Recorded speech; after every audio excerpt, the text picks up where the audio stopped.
Hello friends, स्वागत है आपका सिखा नेस्ट पे। और आज मैं आपके साथ एक अलग तरह की टॉपिक शेयर करने वाली हूँ और वो टॉपिक है हेयर केयर। जी हाँ फ्रेंड्स, हेयर केयर। और हेयर केयर का नाम लें और सबसे पहली बात क्या आती है, तो सबसे पहला अगर कोई सवाल आता है तो वो आता है हेयर फॉल को लेकर। हेयर फॉल एक ऐसी समस्या है जिससे हर कोई जूझ रहा है। कई बार ऐसा होता है फ्रेंड्स कि हमारे जो बॉडी के प्रॉब्लम होते हैं उसको हम नज़रअंदाज करते हैं, इसकी वजह से भी कई बार हेयर फॉल होता है। जैसे कि हमें वीकनेस फील हो रही है, हमारा खान पान सही नहीं हो रहा है, हमारी डाइट रेगुलर नहीं है, सही नहीं है। तो ये एक जनरल सी चीज़ें हो जाती हैं। आज के भाग दौड़ में कई बार हम ठीक से खाना नहीं खाते हैं, या हमें टाइम नहीं मिल पाता है, या हमारी टाइमिंग बिगड़ जाती है। तो इस वजह से भी हमारा शरीर जो है वो अलग अलग साइंस देता है, जिससे हमें पता चल सके कि हमारे बॉडी में क्या प्रॉब्लम्स है।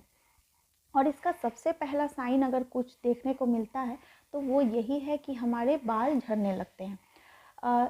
नो इशू कि आपके बाल लंबे हैं, छोटे हैं, जैसे भी हैं, पर वो स्वस्थ रहें। तो इसकी सबसे अच्छी जो चीज़ होती है कि उसकी अपनी जो चमक होती है, अपनी जो नेचुरल इलास्टिसिटी होती है वो ख़त्म होती चली जाती है। और हम इसको बस यही सोचते हैं कि एंटी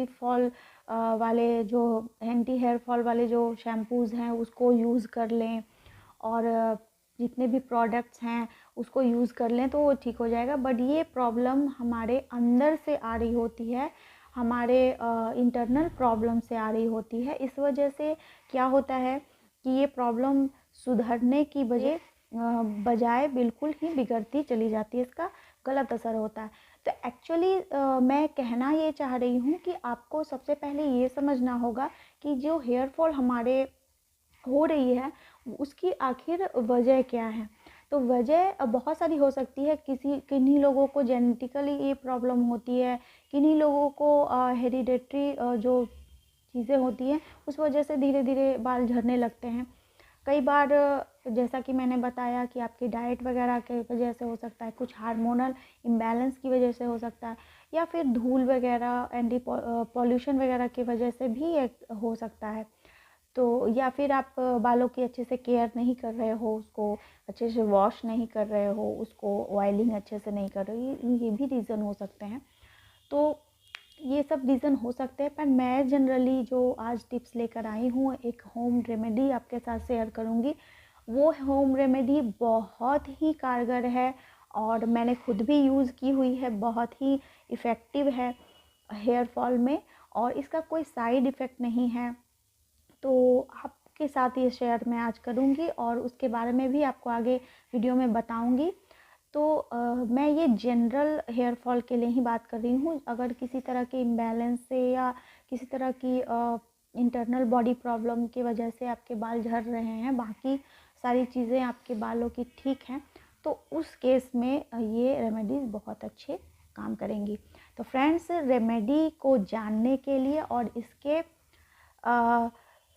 बेनिफिट्स को लेने के लिए आप वीडियो को पूरा देखें अंत तक, और इसके एक एक टिप्स को आप अच्छे से फॉलो करें ताकि आपके हेयर फॉल भी तुरंत कंट्रोल हो जाए। तो आइए फ्रेंड्स, वीडियो को आगे लेकर चलते हैं। और आगे बढ़ने से पहले आप वीडियो को लाइक, शेयर और सब्सक्राइब करना बिल्कुल ना भूलें। तो आइए।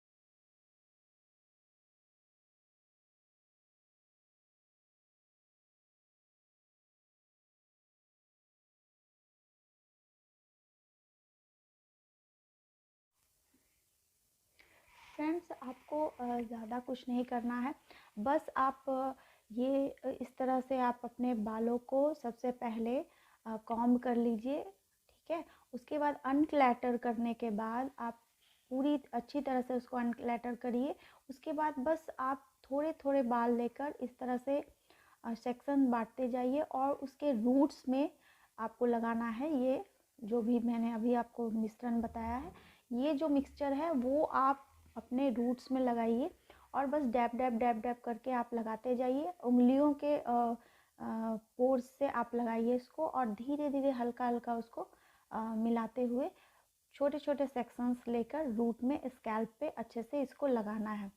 पूरे बाल में मैंने इसको लगाया है और इस तरह से आप पूरी स्कैल्प पे अच्छे से इसको लगा सकते। और ध्यान रखना है फ्रेंड्स कि कभी भी इसको बालों के ऊपर नहीं लगाना है, इसको स्ट्रैंड्स के ऊपर नहीं लगाना है, इसको सिर्फ स्कैल्प पे लगाना है, बालों की जो रूट्स हैं उसमें लगाना। और फिर धीरे धीरे करके हमें इसको अच्छे से मसाज करना है, जैसे हम तेल की मसाज करते हैं उसी तरह से बढ़िया तरीके से इसकी मसाज कर लीजिए।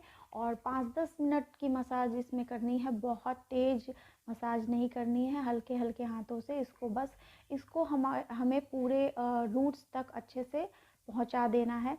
और उसके बाद आप बना लीजिए अच्छा सा एक बन और इसको 20 से 30 मिनट तक इसको छोड़ दीजिए। आप ज़्यादा से ज़्यादा इसको 1 घंटे तक रख सकते हैं, बट इसकी ज़रूरत महसूस नहीं होगी। 30 मिनट सफिशिएंट है। 30 मिनट से ज़्यादा इसको रखना या ना रखना ये कोई ज़रूरी नहीं है। तो 20 से 30 मिनट अगर आप रख लेते हैं तो ये काफ़ी है इसके लिए। और उसके बाद फिर आप एक माइल्ड शैम्पू से शैम्पू कर लीजिए और बालों को सुखा लीजिए।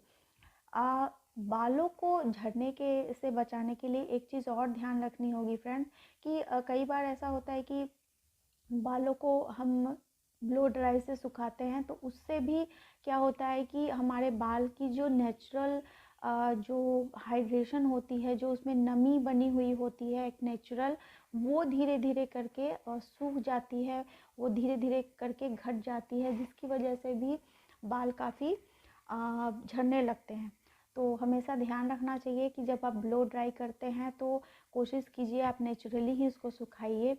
अगर आप ब्लो ड्राई करना भी ज़रूरी है क्योंकि आज के समय में समय बहुत कम रहता है लोगों को, और ख़ासकर विंटर के समय में ब्लो ड्राई बहुत ज़रूरी होता है बालों को सुखाने के लिए। ड्रायर यूज़ करते हैं लोग, तो वहाँ पे यूज़ करना चाहिए कि जितना कोशिश करें आप नॉर्मल हीट ही यूज़ करें। ज़्यादा हीट करने की ज़रूरत नहीं है, जल्दी के चक्कर में कहीं बालों को नुकसान ना पहुँचे, इसका ध्यान रखना ज़रूरी है। तो फ्रेंड्स, इन तरह की टिप्स को आप फॉलो कीजिए और ये नुस्खा बहुत ही कारगर है। तो ये मैंने लगा लिया बालों पे इस तरह से पूरा, और मैंने बन बना लिया है। और अब बस शैम्पू के बाद फिर मैं आपसे मिलती हूँ। तो फ्रेंड्स, मैंने अपने बाल धो लिए हैं और ये देखिए मेरे बाल कितने ही सिल्की सिल्की हो गए हैं, ये देखिए। तो ये मेरे बाल बिल्कुल ही अच्छे से बिल्कुल वॉश कर लिया है मैंने, और ये बिल्कुल, तो आप इसकी जो आप फर्स्ट वॉश ही अगर आप इसको करेंगे तो आप देखेंगे कि आपके बाल काफ़ी हद तक झड़ना कम जाएंगे। और आप देखोगे कि पहले तो अब आप कहोगे कि भाई ऐसा क्या होगा कि फर्स्ट बार में ही आप ये चीज़ देख सकते हो।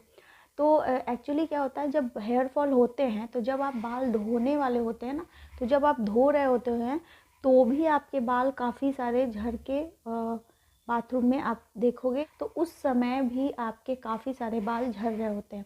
तो आप जब ये रेमेडी फॉलो करोगे फ्रेंड्स और उसके बाद देखोगे कि आपके बाल काफ़ी कम मात्रा में झड़ रहे हैं, काफ़ी उसकी मात्रा घट जाएगी और फिर धीरे धीरे धीरे धीरे ये आप होता चला जाएगा। तो फ्रेंड्स, इसको अब मैंने आपको बता दिया कि इसको बनाना कैसे है और इसको अप्लाई कैसे करना है और फिर मतलब कितनी देर रखना है और कैसे वॉश वगैरह करना है। तो अब मैं आपको बताती हूँ कि इसको आप कितनी बार लगा सकते हैं, कितने दिनों तक लगाना है आपको। तो फ्रेंड्स, इसमें आप अप्रॉक्सीमेटली ये आपको ये इस बात पे डिपेंड करता है कि आपकी प्रॉब्लम कितनी ज़्यादा है। अगर आपको नॉर्मल थोड़ा बहुत हेयर फॉल है तो आप वीकली वॉश करते हैं बाल, जैसे एक बार वॉश किया या 2 बार वॉश किया, उस पे डिपेंड करता है। अगर आप एक बार भी वॉश करते हैं, बहुत लोग वीकली वॉश करते हैं, तो वो आप वीकली जब वॉश करते हैं तो वॉश करने से पहले आप बस लगा लीजिए, और लगाने के बाद 30 मिनट्स रख के वॉश, उसके बाद फिर आप हेयर फॉल के लिए कोई और कुछ का नहीं करना है, बस आप शैम्पू कर लीजिए और आपका ये क्लियर हो गया। आप इसको अगर ज़्यादा प्रॉब्लम है आपको, तो आप इसको वीक में 2 बार भी इस्तेमाल कर सकते हैं। तो धीरे धीरे जब आपकी प्रॉब्लम सॉल्व होती जाएगी, रिड्यूस होती जाएगी, आपका हेयर फॉल घटने लगेगा, तो वैसे केस में आप खुद ही उसको थोड़ा थोड़ा थोड़ा थोड़ा करके धीरे करके आप उसको घटा सकते हैं। तो आप 2-3 वॉश जब करिएगा, 2-3 यूज़ कीजिए, 2-3 बार यूज़ कर लीजिएगा, तो आपको खुद ही फील होने लगेगा कि आपको ये सूट कर रहा है या नहीं सूट कर रहा है। तो एक्चुअली क्या होता है फ्रेंड्स, इसमें एक चीज़ और मैं आपको बताऊंगी कि इसमें एक चीज़ ध्यान रखनी होगी कि जब आप इसको लगाइएगा तो आपके स्कैल्प पे थोड़ी सी आप मैं कह सकती हूँ हल्की सी सेंसेशन फील होगी। जैसे कि आप कुछ लगाते हैं तो उसको उसकी जो एक फ़ील आती है, वो फ़ील आपको ऐसा लगेगा जैसे आपको कुछ सनसनाहट टाइप की फीलिंग होगी। तो ऐसा अगर आप फील करते हैं तो इससे आपको कोई प्रॉब्लम नहीं है। आप कुछ लोग ऐसा कह सकते हैं कि ऐसा उनको फील हो रहा है, तो ये इस बात को दर्शाता है कि आपके जो पोर्स हैं जो स्कैल्प के, वो सारे एक्टिवेट हो रहे हैं। तो ये 1-2 बार आपको फील होगा, तो इससे कोई दिक्कत वाली बात नहीं है। क्योंकि अदरक जो है स्ट्रॉन्ग नेचर में होता है, इस वजह से उसकी स्ट्रॉन्ग नेचर के वजह से ही इसमें एलोवेरा मैंने ऐड किया है। और एलोवेरा क्या करता है कि हमारे जो स्किन होती है उसको डिहाइड्रेशन से बचाता है। तो स्कैल्प पे जो रूखा सूखापन हो जाता है उसको ये सूदीनेस देता है। और जो अदरक का रस होता है वो हमारे सेल्स को, जो हमारे पोर्स हैं, जो रूट्स हैं, उसको एक्टिवेट करता है, ताकि वो स्वस्थ रह सकें, और उसके बाद ये हमारे हेयर फॉल को कंट्रोल करता है।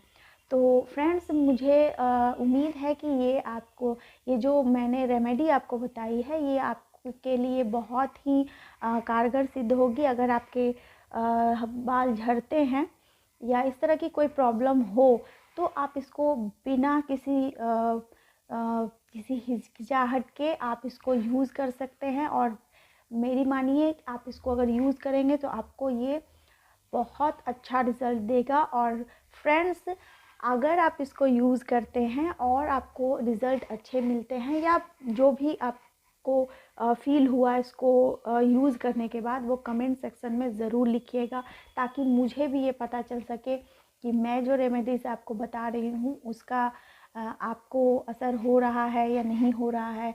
अगर उसमें और भी मैं आपको, आपके लिए और क्या चीज़ें उसमें ऐड कर सकती हूँ, या जो चीज़ें आप सुझाव भी देना चाहें तो दे सकते हैं। तो आप कमेंट ज़रूर करिएगा कि आपको ये रेमेडीज़ जो मैंने बताई है, वो रेमेडी आपको कैसी लगी, आपने उसको यूज़ किया या नहीं, और अगर यूज़ किया तो आपको क्या बेनिफिट हुआ। तो फ्रेंड्स, आज के लिए इतना ही। विंटर्स में मैं और भी स्किन केयर और हेयर केयर की टिप्स लेके आऊँगी। तब तक के लिए बाय एंड टेक केयर।